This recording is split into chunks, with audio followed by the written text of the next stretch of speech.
Merci, c'est pour moi. Merci.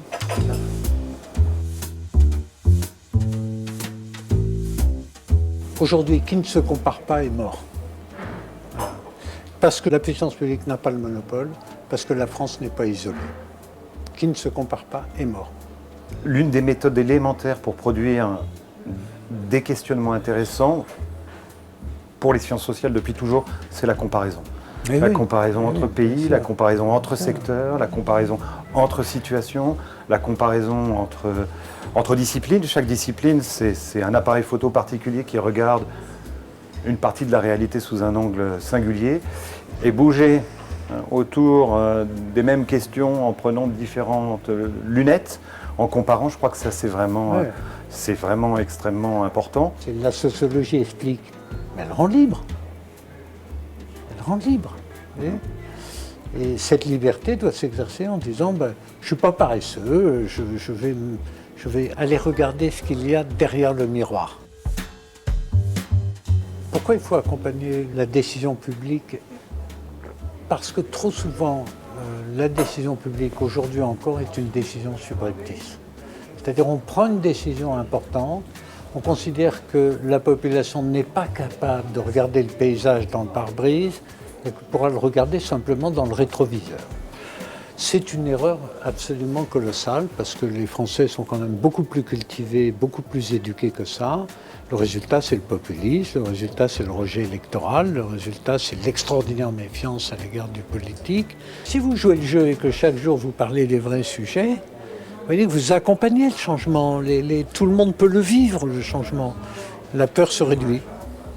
Et l'accompagnement au changement, c'est pas simplement comme on l'enseigne dans les écoles de management, faire un beau discours pour expliquer la stratégie et pour que les gens l'acceptent dans son incomparable transparence et sa beauté rationnelle.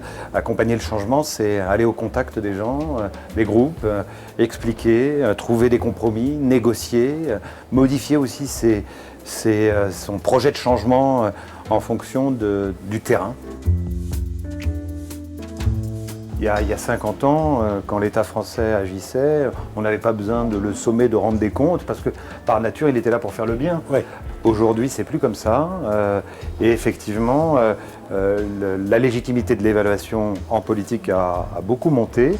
Il y a beaucoup de discours autour de l'évaluation. Et là aussi, ça apparaît un peu comme une solution miracle. Oui. On va produire de l'évaluation et on va faire des politiques fondées sur les preuves. Tous ceux qui ont participé à des évaluations savent que déjà, par exemple, entre plusieurs ministères, c'est compliqué de se mettre d'accord sur un référentiel commun, sur des indicateurs communs, chacun a ses objectifs. Donc là aussi, on veut leur faire comprendre que l'évaluation, elle est elle-même prise dans un terreau politique, qu'il y a des questions, c'est pas simplement des questions techniques, mais des questions politiques également qu'ils devront affronter quand ils mettront en place une évaluation. C'est pas juste une question de méthode. Non, il y a des référentiels qui sont irréductiblement contradictoires et tout aussi légitimes. Donc, dans ce cas-là, il faut bien montrer que voilà, il va falloir faire un choix, ce sera un choix pas facile, on va privilégier l'un sur l'autre. D'accord ? Par exemple, prenez les données de santé, qu'est-ce que je privilégie ? La protection de la vie privée ou l'intérêt de la santé publique ? C'est pas pareil. Voilà. D'accord ? Et ça sera jamais pareil. Donc n'essayons pas de faire croire que ça peut être pareil. Vous voyez ? Et les deux sont légitimes. Ok ? Voilà, bon, donc l'évaluation, oui, mais je suis très pour que les évaluations soient avec opinion dissidente. Mais c'est toujours pas le cas au Conseil constitutionnel, donc l'avantage, vous voyez, c'est qu'on a le temps d'y réfléchir. En France, on ne bâcle pas les réformes. J'ai connu un ministre qui me disait, à partir du moment où l'idée est mise, il faut 30 ans. Et en fait, il était optimiste, souvent beaucoup plus.